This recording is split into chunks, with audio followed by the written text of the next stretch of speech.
It's the Farmer to Farmer podcast, episode 4, and this is your host, Chris Blanchard. We've got a great interview today with farmer John Peterson of Angelic Organics Farm in northern Illinois.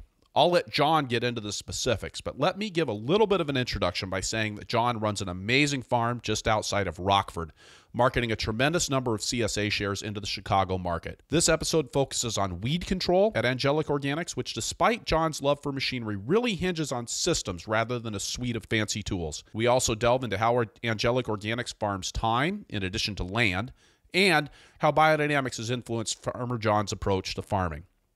And while we don't get into it in the show, I will mention that John was featured in the movie The Real Dirt on Farmer John, and that one year I dressed up in overalls and a pink boa and went as Farmer John for Halloween. The Farmer to Farmer podcast is sponsored by Second Cut Media, helping tiny businesses build old-fashioned relationships using new-fashioned technologies.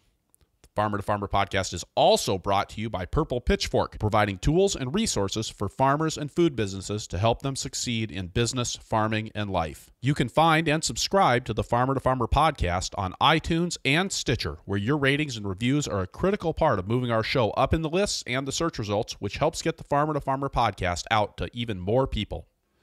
Thank you for joining me today, and let's get on to the show.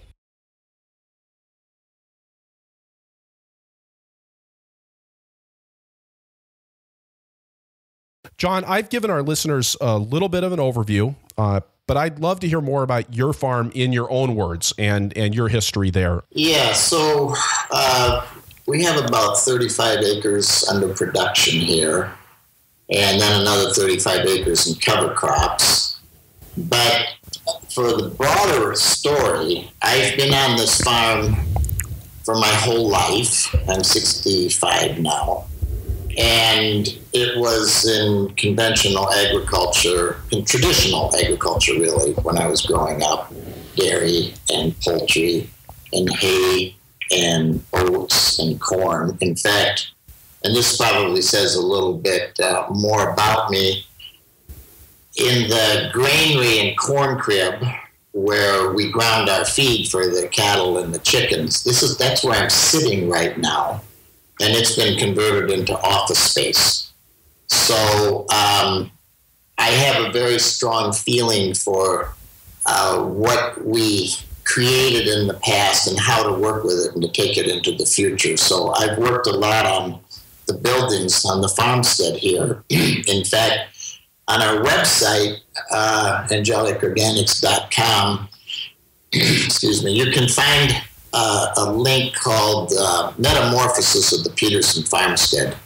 And you can see how I've spent a lot of time working with these buildings to transform them into contemporary uses. That would be office and social life and ideally some artistic and cultural life here.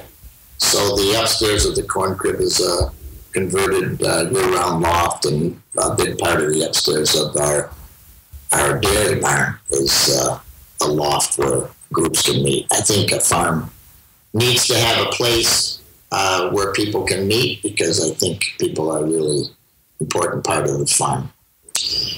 And so back to my story, if you really are interested in more details, there's a film called The Real Dirt on Farmer John that chronicles 50 years of this farm and my life.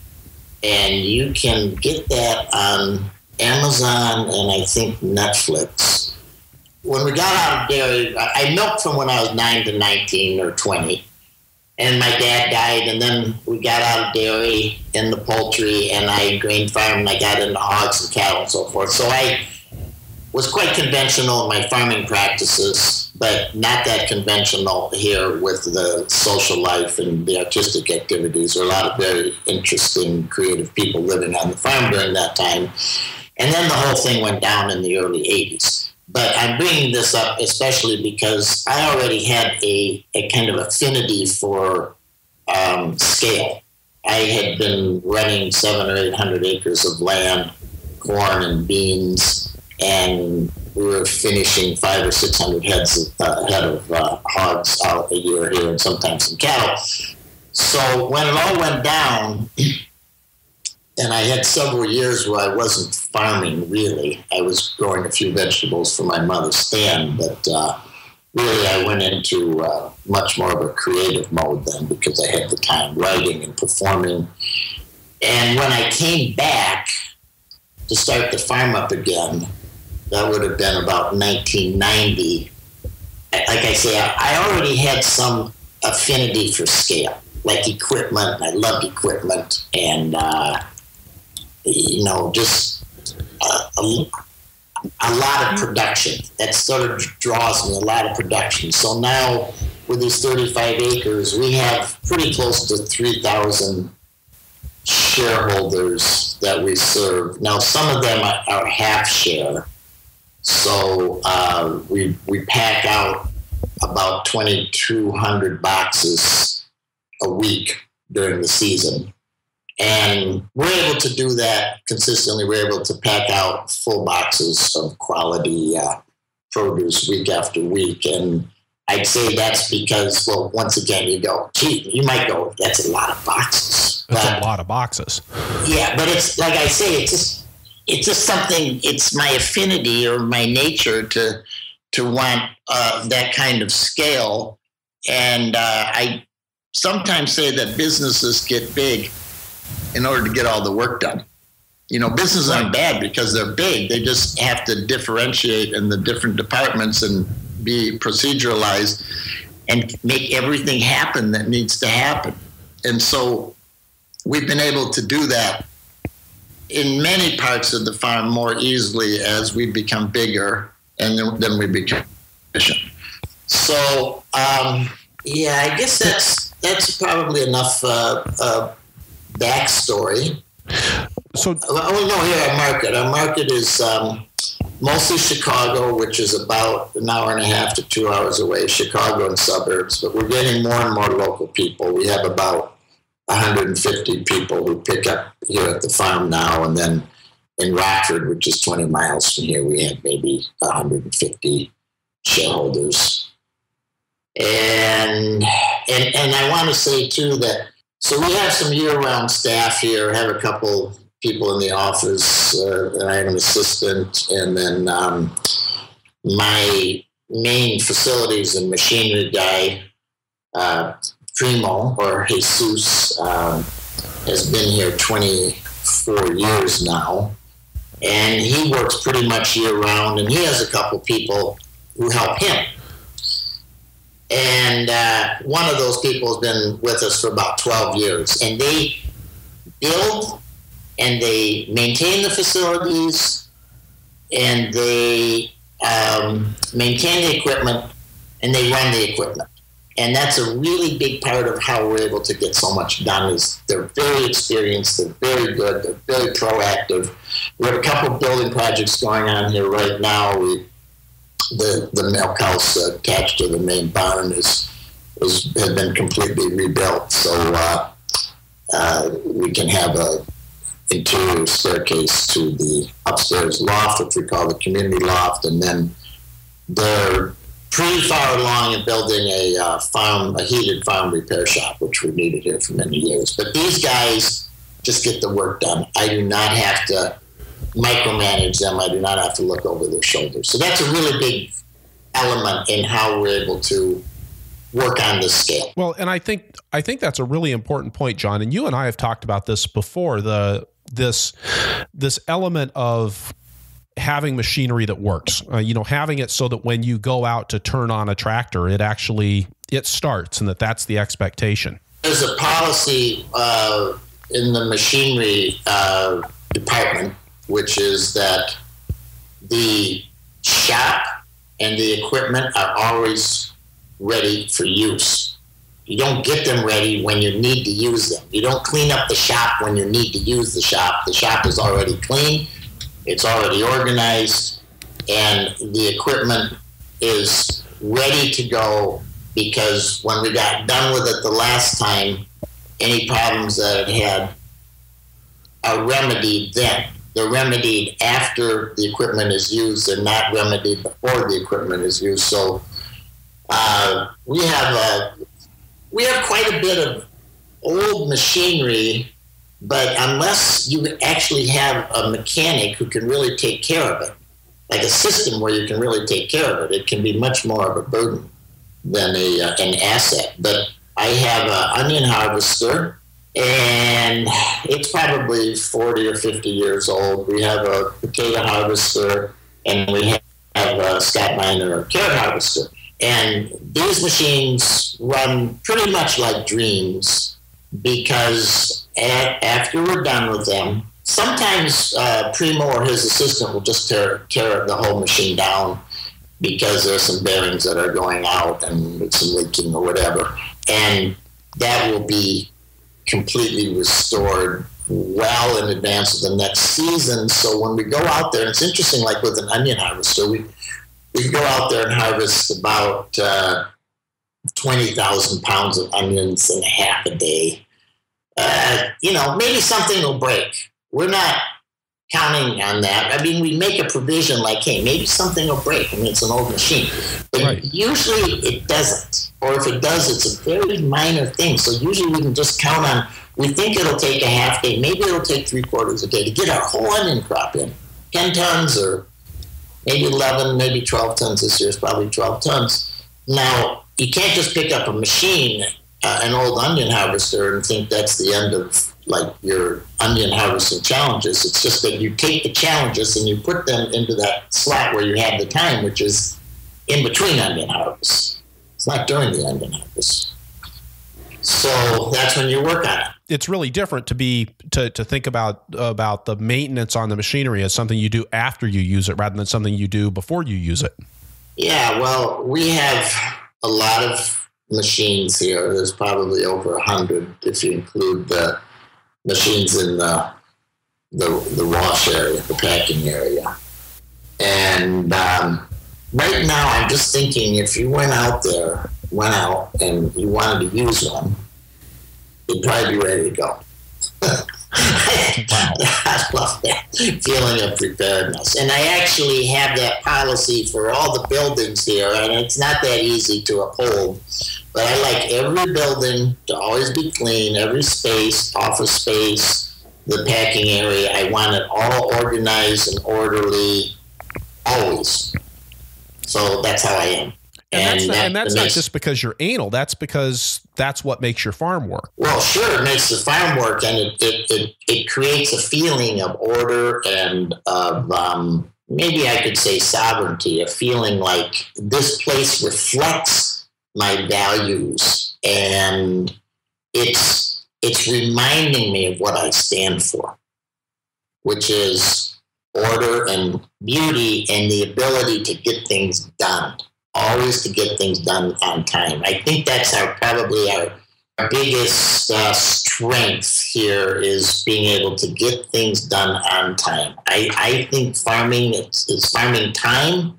It's not just farming land. You're in a relationship to time, and it really has to be impeccable when it comes to getting the crops in and out. It has to be impeccable. Farming is not very forgiving. Some things are forgiven. If you're a student, you get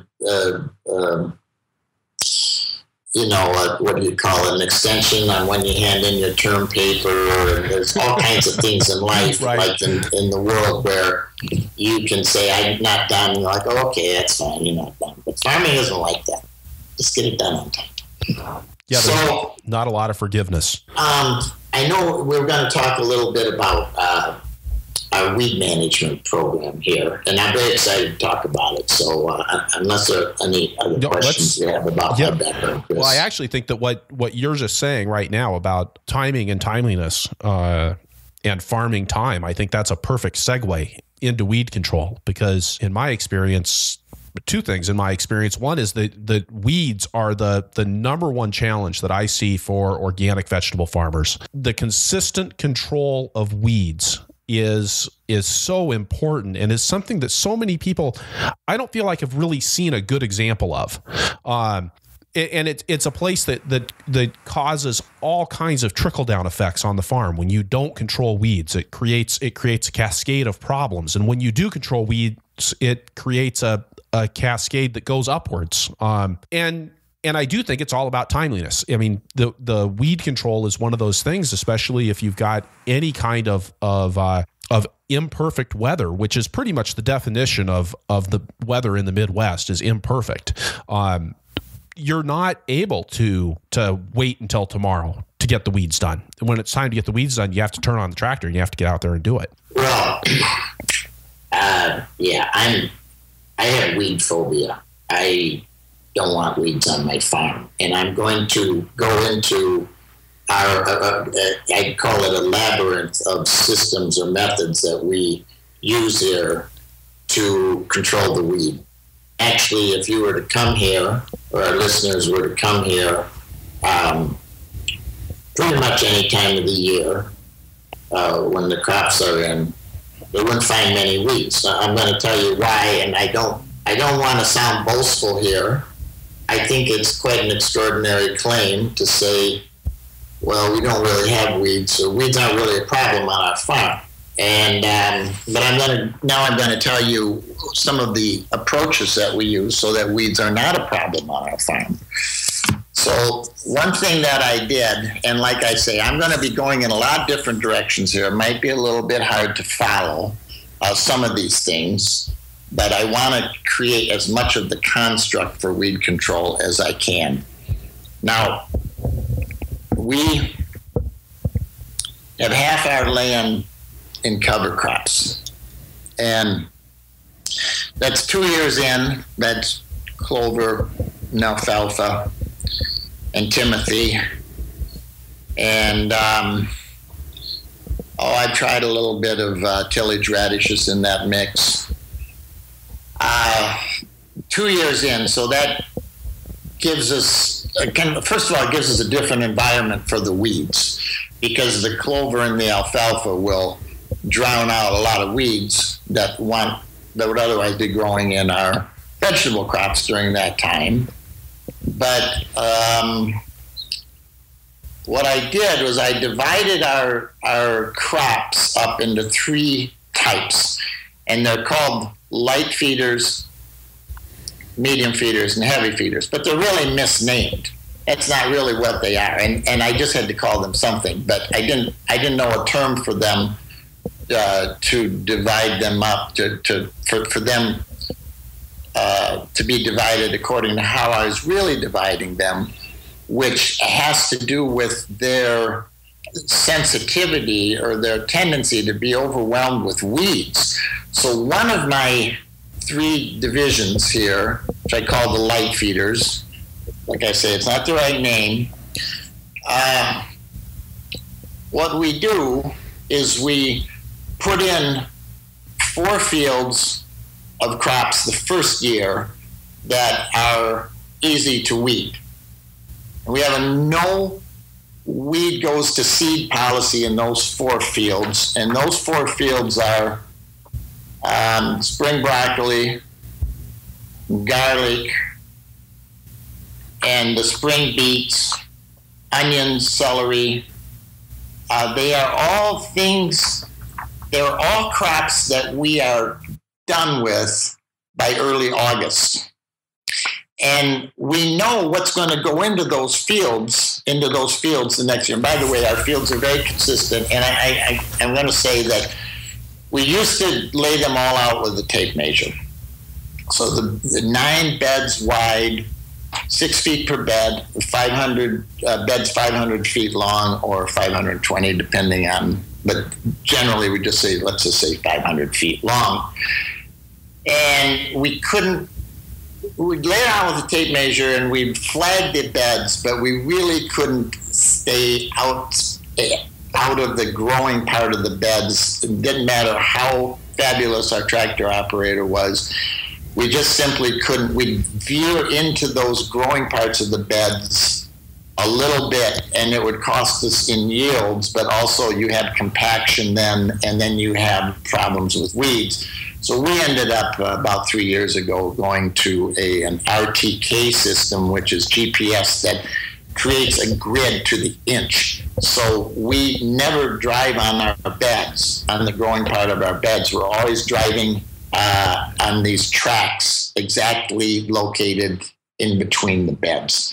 So that's a hard thing. It's kind of a challenge to get into that because you need the right kind of equipment. You need the right kind of tractor if you're really going to be limiting yourself to 1 inch of sway as you go down that 500-foot bed. But so what we do is these 4 fields that are empty by early August, we put compost on them. And then we subsoil them, and we do this in an exact way. So everything's on this grid, and then we put in peas and oats. So peas now. We don't put in oats anymore. We'll put in peas it always happens between the 15th of August and the end of August. Okay. This year we went over in a few fields by 2 days. We had terrible rains in late August, but almost always we get these peas in late August, and that sort of recreates an environment there where whatever weeds want to be flourishing in there, now they're being gobbled up or they're being suffocated by the peas. So but the thing that I want to point out is that the 4 fields that follow the broccoli, garlic, beets and onions and so forth, where we have no weed can go to seed in these 4 fields. Well, the fields that follow them the next year are the salad greens, the baby greens, and the carrots and radishes and turnips and spinach. Those are crops that can easily be overcome by weeds. So we are actually weeding those crops the year before. Right. So so that's one thing that we're doing. We're weeding our carrots. I mean, I had to tear up carrots because they were too weedy, and I've spent $700 a bed on weeding carrots because they were overwhelmed with weeds. And then you go, well, is it worth it? Should we tear them up? Is it going to be too late to get a crop if we tear them up? And I don't want to ever be there again. So imagine that no weed seeds dropped there in that field, that carrot field, the year before. And then we go in there and we put in the peas. And then when we go in the spring, because those peas winter kill, right? They winter kill. And we go in there in the spring, and those beds are already configured. Now, like I say, we used to do it with flags, and so we would still be on those beds in a precise way, an approximate way, let me say. But now we're more exact in how we're on those beds because of our RTK system. And we have already subsoiled this ground the fall before, or the summer before when we put in the peas. So all these beds are already subsoiled, like 14, 16 inches deep. And then we can go in there and we can just stale seed bed. We actually don't have to even deep till. We don't have to deep till for these crops. We go in there, and I don't think stale seed bed is the exact right term for this, but we go in with our rotavator, and I know some people are down on rotavators, but that's what we use because they're very persuasive, and they'll take out any weed that's there, and we go very shallow. You've got a rototiller that's got the basket on the back of it, right? Yeah. To really precise. Yeah. I mean, when you say you're controlling the depth on that rototiller and going really shallow, you're talking probably 2-3 inches. Yeah. Okay. And that roller that makes such a difference in being able to adjust the depth of your tillage. Yeah, one of the problems with the rotavator is we use it for a lot of different things, and I wanted to have a rotavator that's dedicated just to stale seed bedding, because then you could have the L blades instead of the slope blades. I think those are called the C blades. But you could have completely flat profile, but our profile is kind of scalloped, so we have to get the top of that scallop from the way those blades are shaped has to be 1 inch below the surface of the bed. And so you end up being a little bit deeper at the bottom of your scallop than you want to be. You'd like to be at 1 inch or 1.5 inches for your stale seed bedding. Right. But anyway, so we'll go in there, and the field is already clean, and we will go in there, like say for the fall carrots, we'll go in there and stale seed bed maybe 5 times before we plant them. We seed them in late May. So we get some weeds coming up, get a flush of weeds, and usually you get plenty of rain to get that flush of weeds in the spring. Then we go in. As soon as it dries up, we tear them up, get some more rain, or maybe we irrigate if it's dry. We would irrigate. We would overhead irrigate a field if it was really dry and we're going, hey, we're not getting the flushes of weeds. But you don't get a lot of weeds, but you still get weeds. I don't know how they manage to do that, but even if you have no weeds go to seed the year before, there's still a bank of weeds there. And we stale seed bed about every 5 days before we put in that crop that's sensitive to weeds. So, like I say, with the fall carrots, that's a lot of time there. It's a lot of stale seed bedding. And our fall carrots, we usually walk maybe twice. And I'd say our weeding bill in the fall carrots has dropped, well, like I say, it might have been over $700 a bed sometimes, maybe $1,000 a bed by the time each weeding was taken into account. And I'd say now we're probably down to under $100 a bed for weeding our fall carrots. They're just, usually there are very, very few weeds. You just drop these carrot seeds in, they come up, and you marvel at how few weeds there are.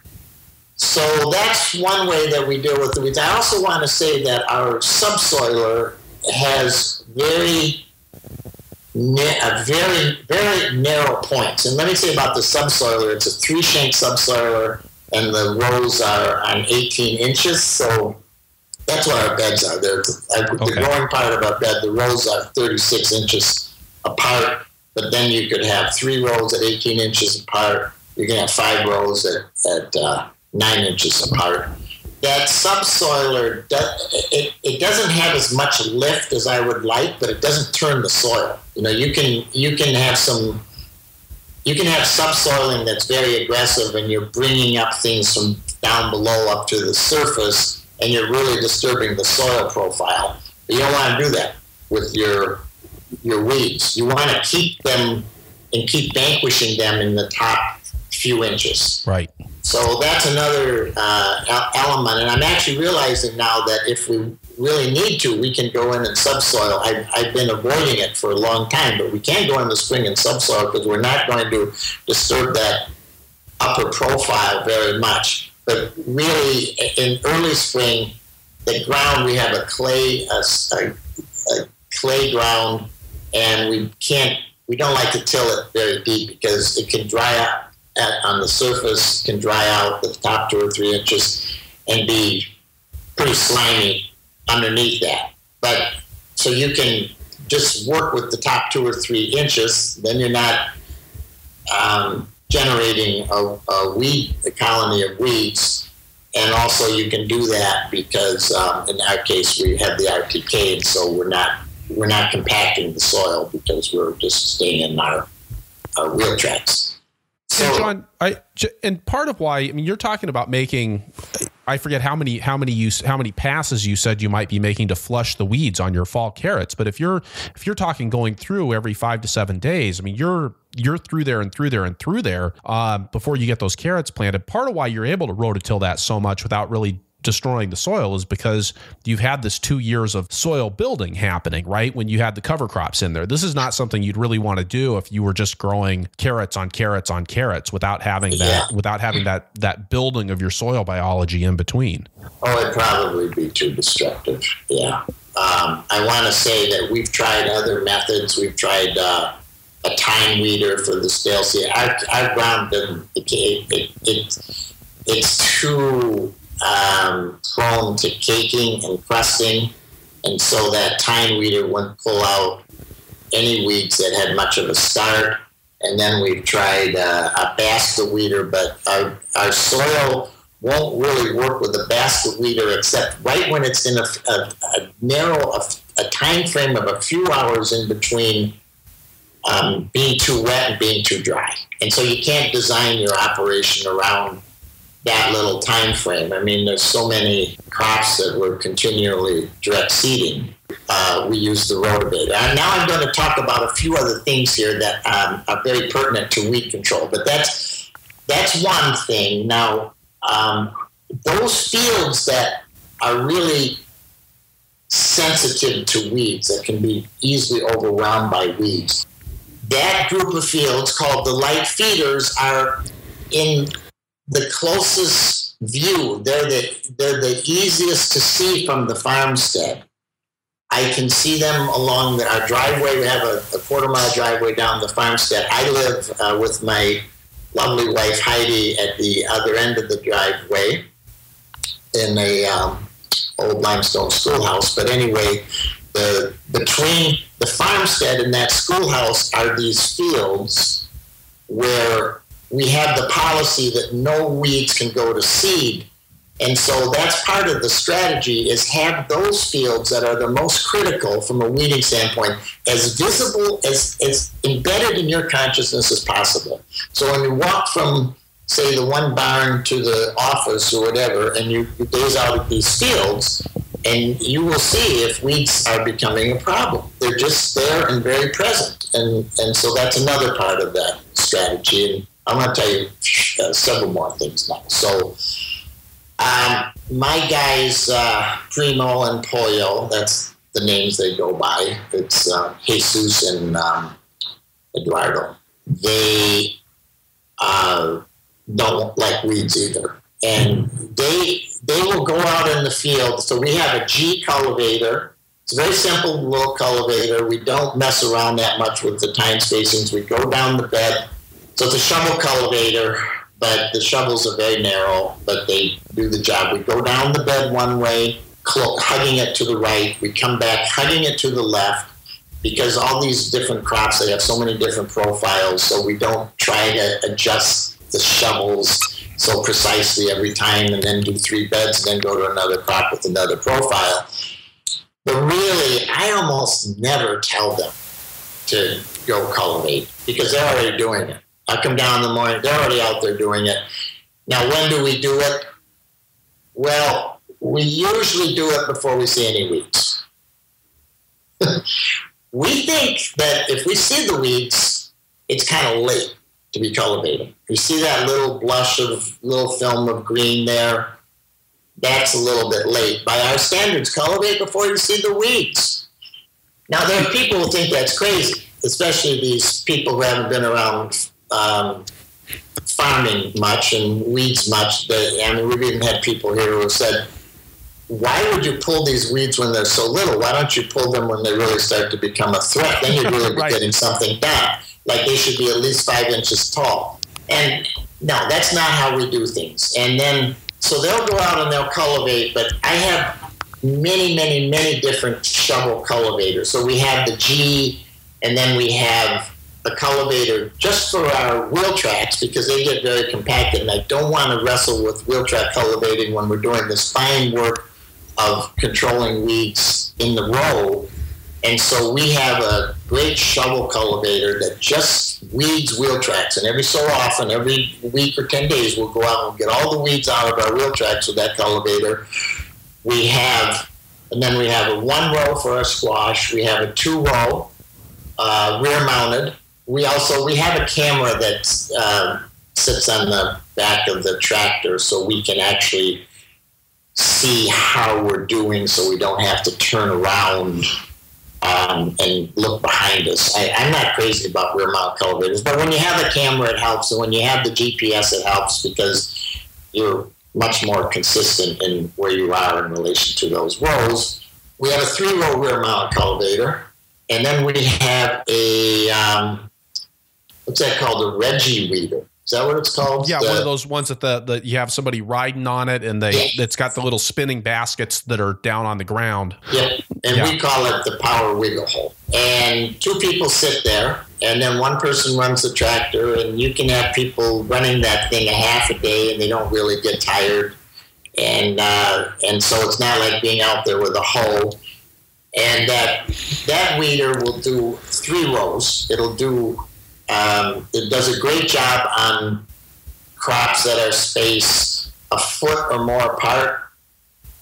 Like more would be our corn or our broccoli or our cabbage. It does a pretty good job with crops that are like 8 inches apart, but you can't go in and out. The amazing thing about that weeder is that when your crops are spaced further apart, you can go right in between the plants and get those weeds out or cover the weeds up. That's another thing we do. I mean, you don't have to pull them out of the ground. You can just cover up weeds. Especially when they're small. Yeah, when they're small like that, you can do that. And so those crops, it won't go in and out of the onion crop. It's too close together. So anyway, you can get very close to the edge of the row, and then you have to clean the rest up with your hand hose. Now, a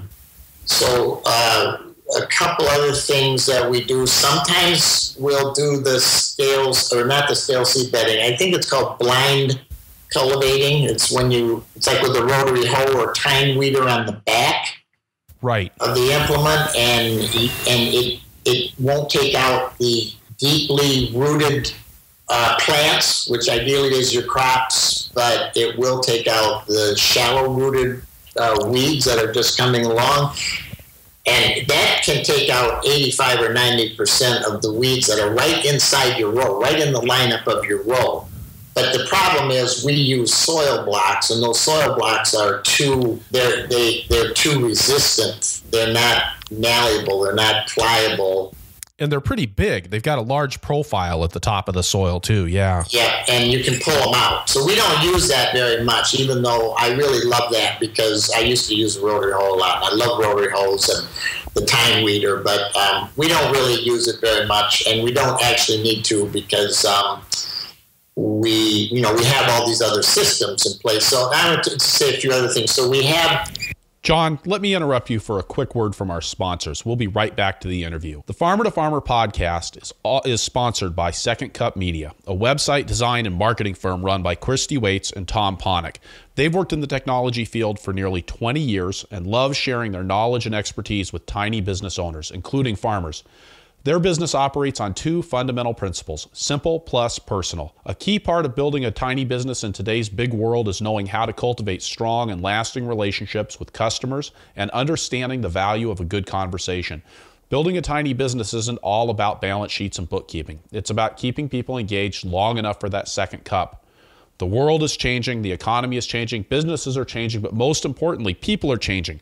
Bigger, better, and faster is no longer sustainable, but tiny is. Tiny businesses are built on a solid foundation of slow growth, strong relationships, and manageable tasks, and Second Cup Media can help.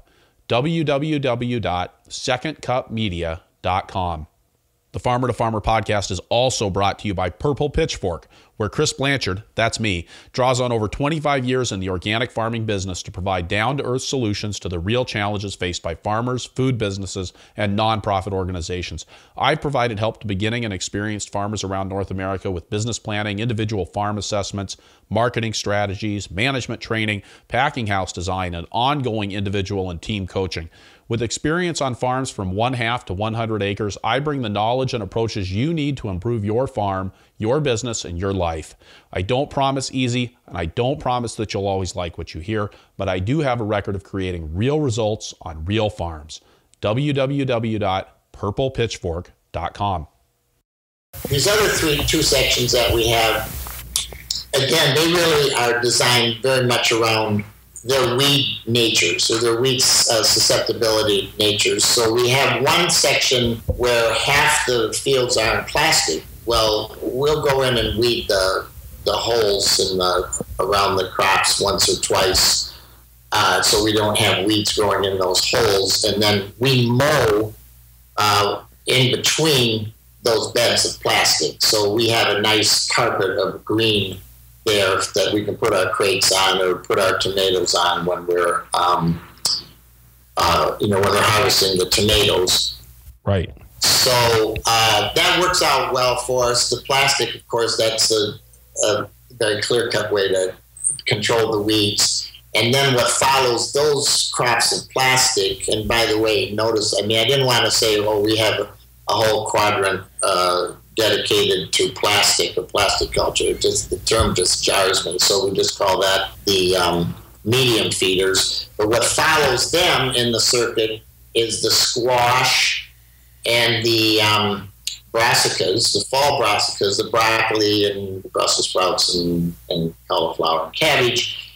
And those are very easy to control the weeds in. Squash are so easy. You get a one-row cultivator, and you can throw the soil in between the squash plants before they start to vine. You go in with your power wiggle hoe. It'll do one row. It'll do a middle row. You got to reconfigure it a little bit.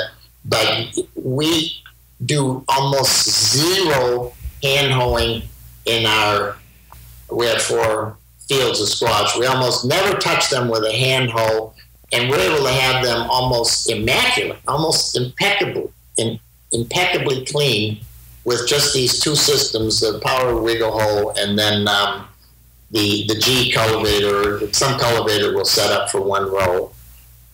So that's that whole quadrant where we don't, I know it sounds crazy to say we don't have weeds, but we really just don't see them there. Okay, and then the third quadrant is 5 fields of sweet corn and 4 fields of potatoes that follow the sweet corn in a rotation. And in the sweet corn, so we put 2 seeds per lot. So we transplant our sweet corn. We started in the greenhouse so we can always count on getting a sweet corn crop. Extremely consistent stands that way. Oh, yeah. Yeah. They look a little photoshopped, really. And we can use the power wiggle hoe on the sweet corn because it's 16 inches apart. And sometimes we'll have weeds in the sweet corn. It just depends. That's the place where I think we could be a little bit better. But we'll get through that at least once with the power wiggle hoe, and sometimes we'll go in there and clean it up with hand hoes. But I want to say about this weed control, now with the soil blocks, we can hold on to things longer in the greenhouse. We can let them get bigger in the greenhouse than if we had another transplant system where they'd run out of nutrients out of block space earlier, and so they'd start to degrade in quality. But like our corn, we can get our sweet corn up to about, say, 6 or 8 inches before we transplant it. Then it has a head start on the weed. So we go in, we work that ground up, we put in our corn, and it's almost like we've already been through it twice weeding it. If you were going to go in and seed it in the field, you would have to control those weeds from the very beginning. It'd be very difficult. But suddenly you got a field of corn that's 8 inches high, and then it's going to outgrow any weeds. But also, you're going to have to weed it a lot less before it starts to shade the rows. And I don't hear people. I know when I was growing up, shading the rows was an important time of the crop's genesis because that meant that the sun couldn't get through to the weeds, and the weeds would just go dormant. The ones that were already growing, they'd be in the shade. Right.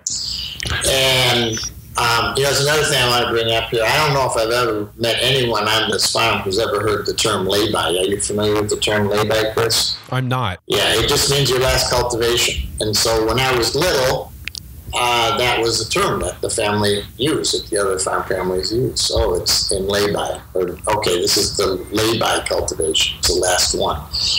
And now in the potatoes, which follow the corn, and it's pretty easy to get, basically weed-free potatoes, and this is what we do. So we'll hill them.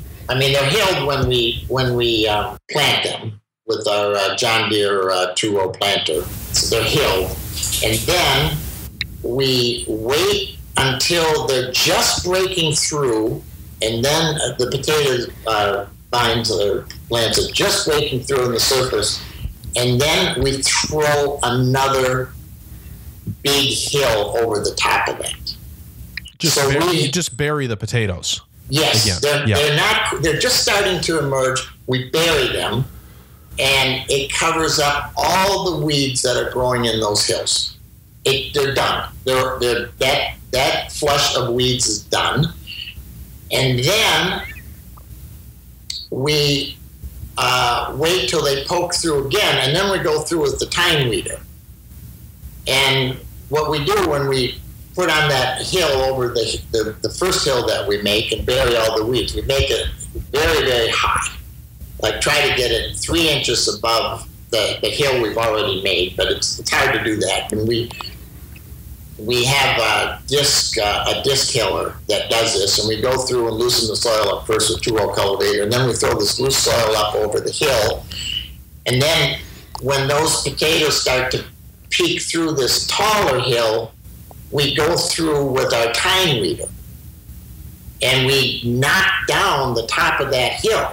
And so about the crown of that hill, about the top third of that hill, we obliterate, and it kills all the weeds again. And it roughs the potatoes up a little bit, but they can handle it.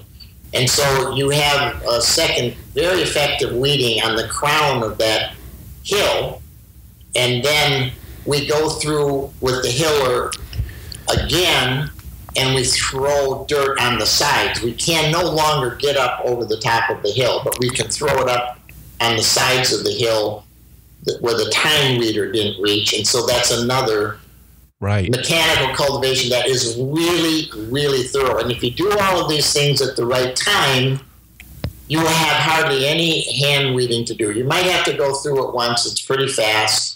Maybe a second. I call it vanity weeding because I don't like to see weeds. I don't like to see those few stray weeds out in the field. I don't. So we'll I call it. I say, okay, now we're going to do the vanity weeding. We're going to go out and get all those stray weeds that are out there. So that's, I know I'm overlooking some things here in how we control weeds, but see, when I was growing up, there's always a problem, weeds. And then when the chemicals, it was always a concern. The family was always talking about, my dad was always talking about, when the chemicals came in, it just seemed like such a blessing, the 2,4-D and then the atrazine. And it was a problem that kind of went away for a while. But this preoccupation with clean fields I inherited, and you can tell from what I've been saying here,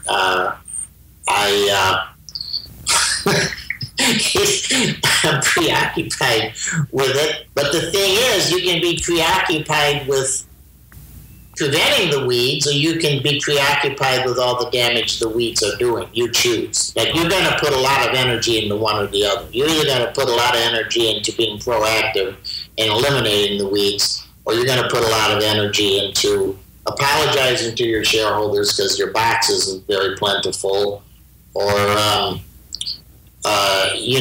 just the assault of looking out on your fields and seeing that they've been overcome with weeds. It's quite an emotional encounter. At least it is for me.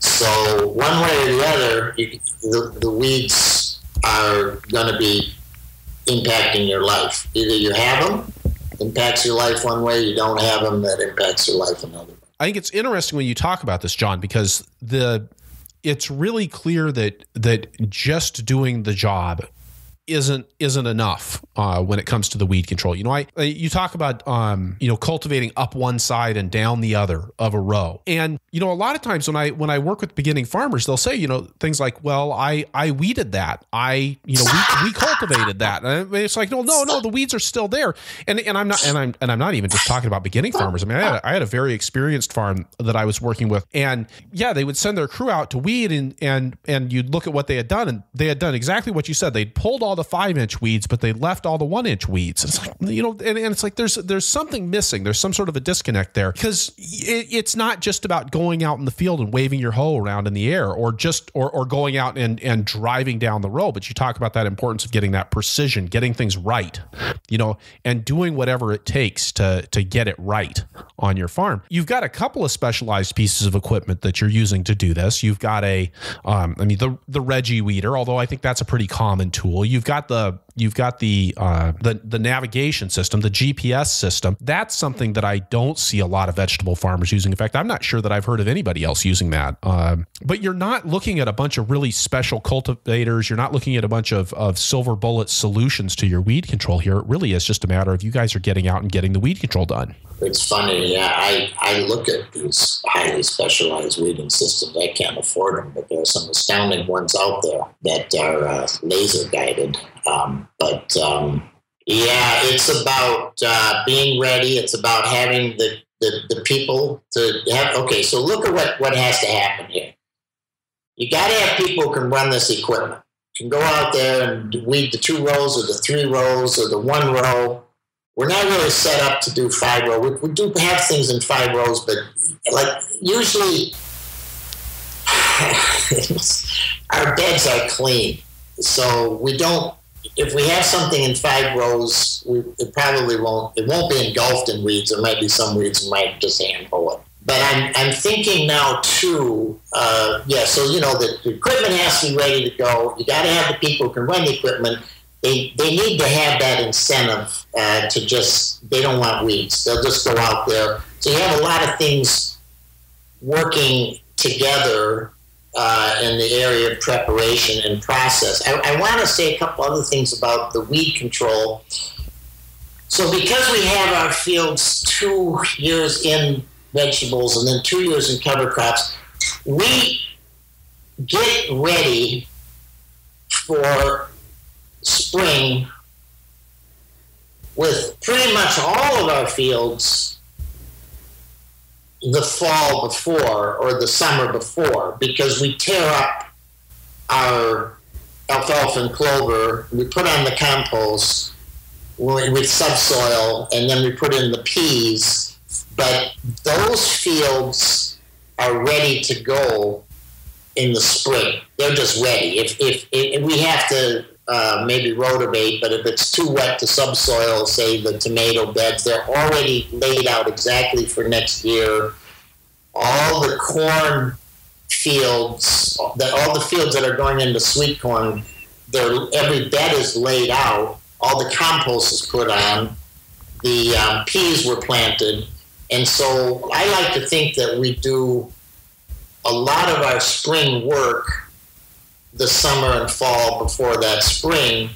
So no matter how wet, I mean, of course there are limits, but the last 2 seasons have been just astoundingly wet. They've been horrible. Yeah, like the kinds of, I mean, since I've been here, my whole life, I can say, well, only in the last 50 years, we've had maybe 2 seasons that wet. And as the one I think 2 seasons ago, but this 2014 season was very, very wet also. And the thing is, we have all the beds already laid out. They're already spread with compost. We don't have to subsoil them. And we can go in, even like this year where the fields didn't dry out till 2 or 3 weeks after we usually get in. Well, one thing, because we have the RTK, this is an amazing thing. The RTK means that last year we went into those fields, we laid them out, and the wheel tracks are still compacted from last year. So you can go down a field that's too muddy, really, but you have to get in because it's late.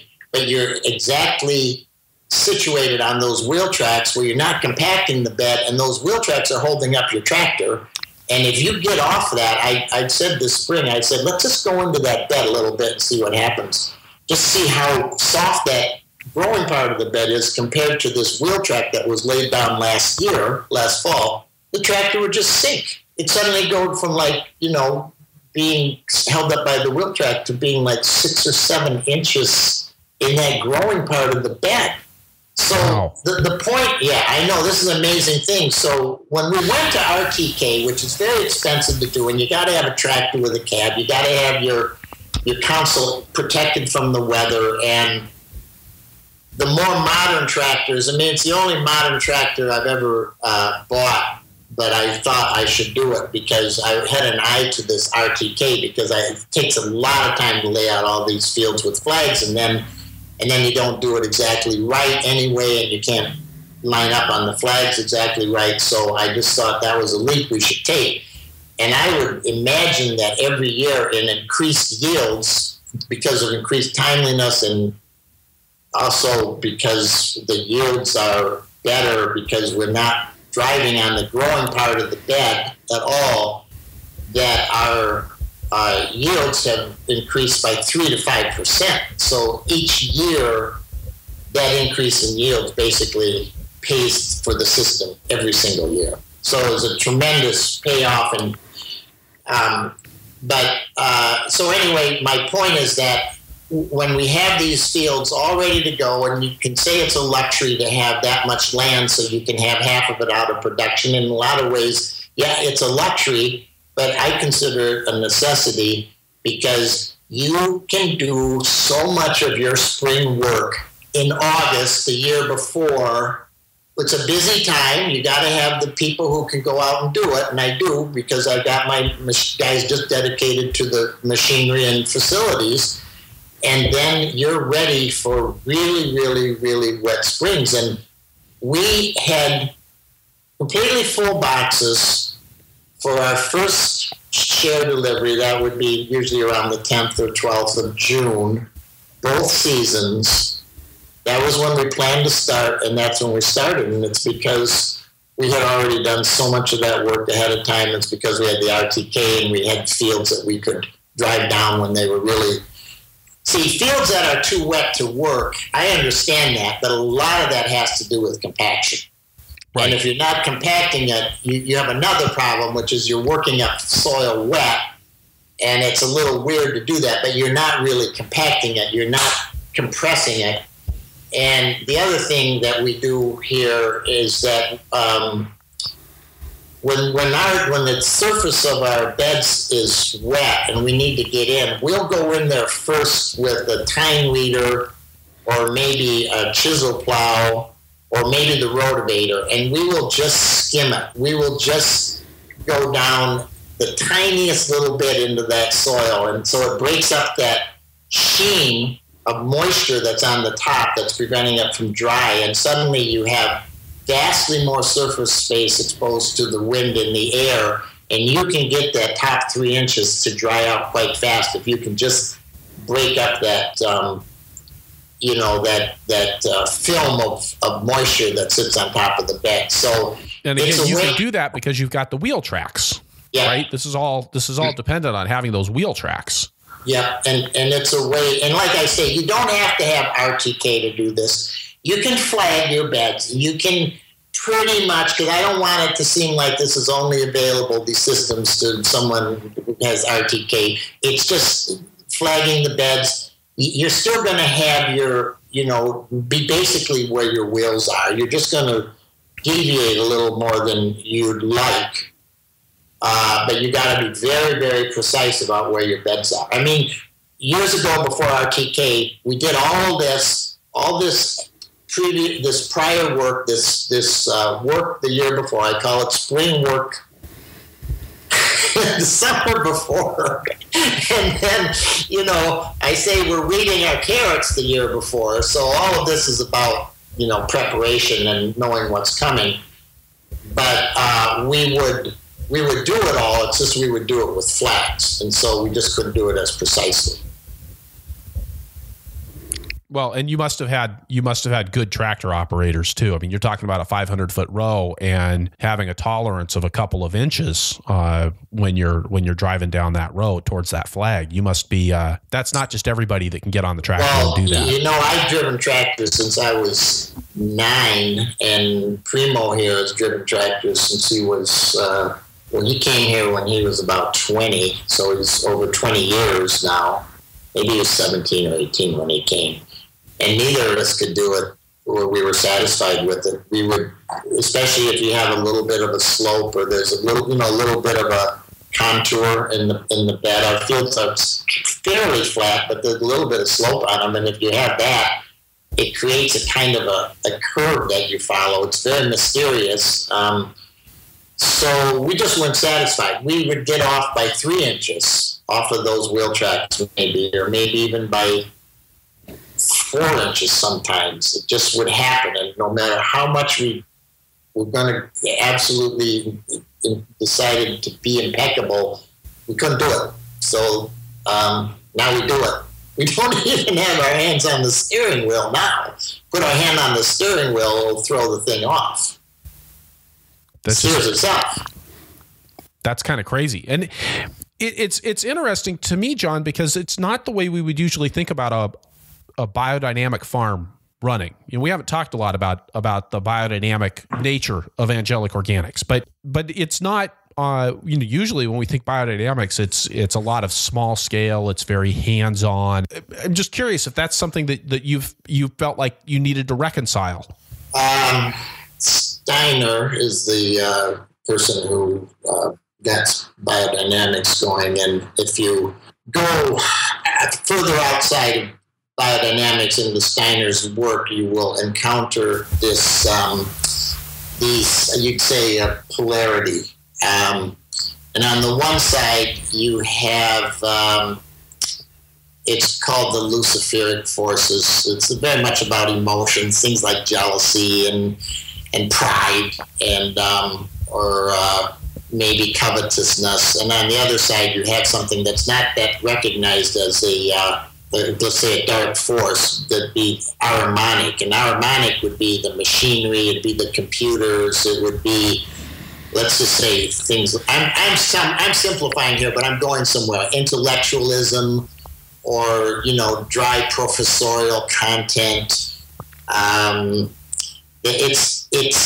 It's technology, and Steiner said you need to be compatible. You need to be able to work with both of these elements, these polarizing elements, in a kind of balance. And so technology on a farm, he never recommended that people run away from it, that they had to use it but not be used by it.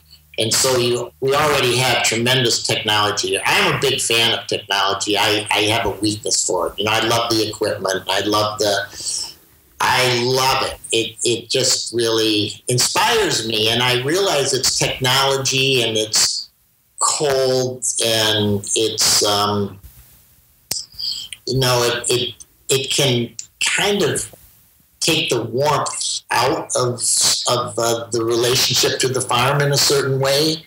Horses would make you feel very, using horses would be more in the luciferic realm, the warm, loving, very close to the soil. And I don't mean to say that in a pejorative way, but the tractor, and you're on that tractor, and you're transforming the fields. You're not really touching them personally, and you're sort of you're the master, you're the power, you have the power over these fields, and it's kind of alienating in a way, but you have to stay balanced, and you have to keep reminding yourself of what it is that you're really doing. You're tending the earth, and what's the best way to do that? And I think it's just a fabulous irony that we use this RTK system on a biodynamic farm, because you have the sky. Biodynamics, that the ideal biodynamic farm is farming by the heavens and the celestial events. But in our case, what's the most dominant, ongoing, relationship that we have to the sky? It's the satellite that's sending the signal to our tractor.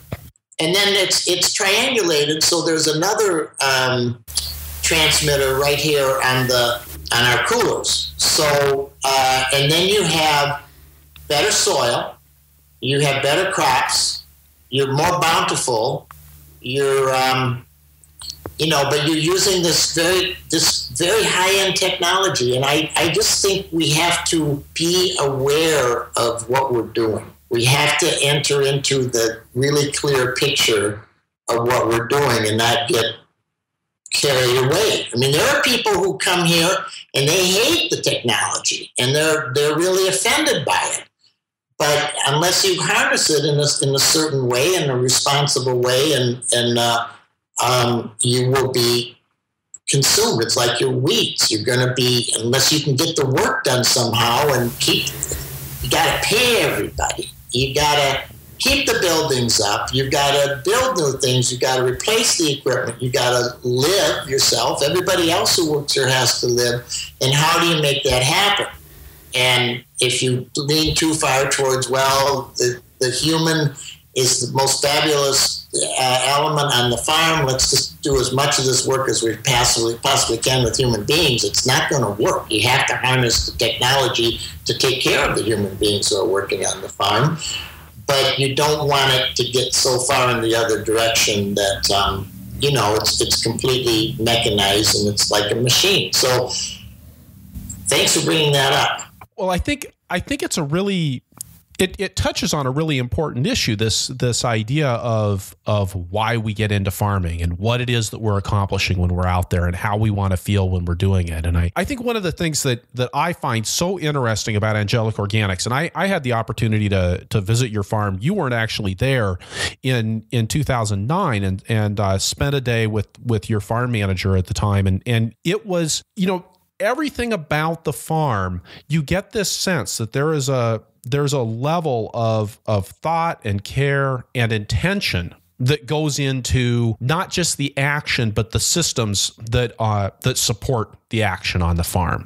And I was looking at your website in preparation for this, and even that, it's expressed everywhere in what you do, John. And I think it's just so fascinating to me that I feel like you've really created this farm as a work of art. It's an intentional expression in the physical world.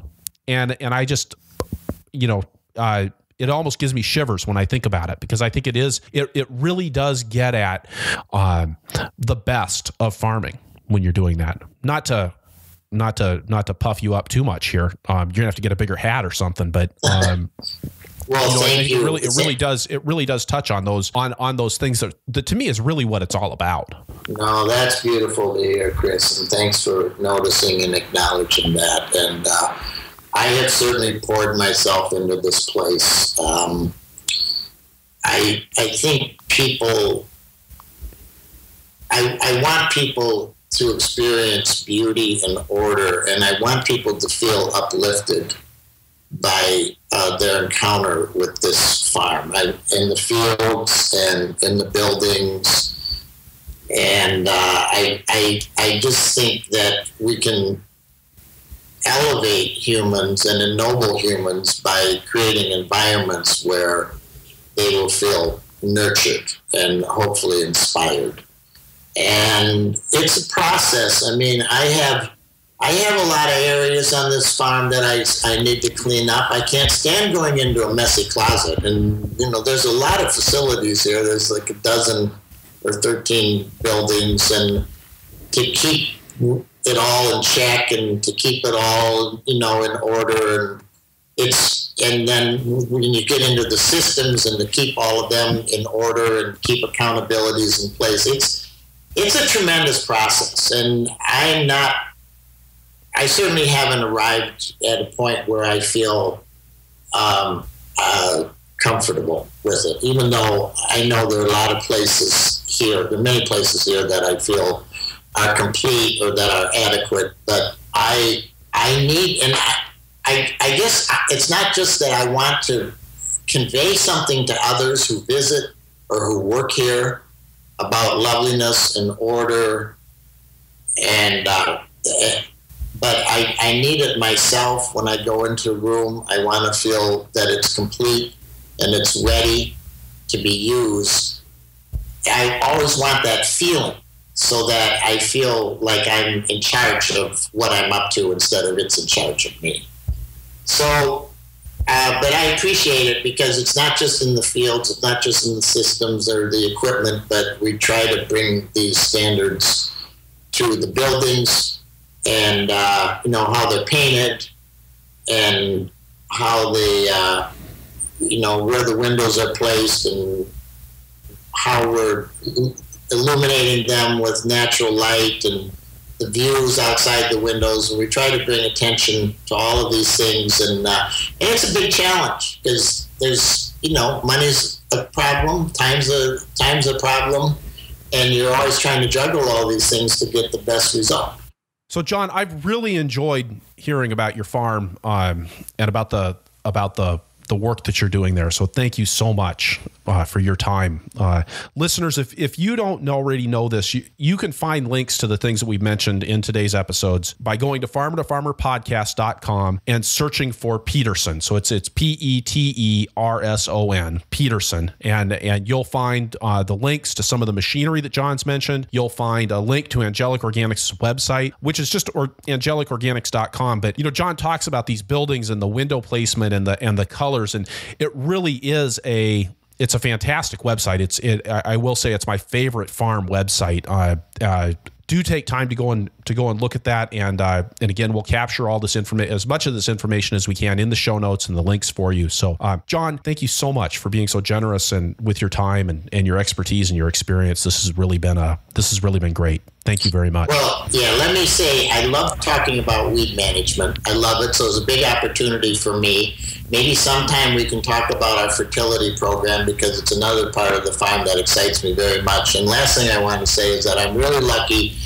I'm really fortunate to have a wife, Heidi, who shares my values when it comes to beauty and order and efficiency. And so that makes for an excellent partnership as we move into the future, trying to get things done in the best way possible.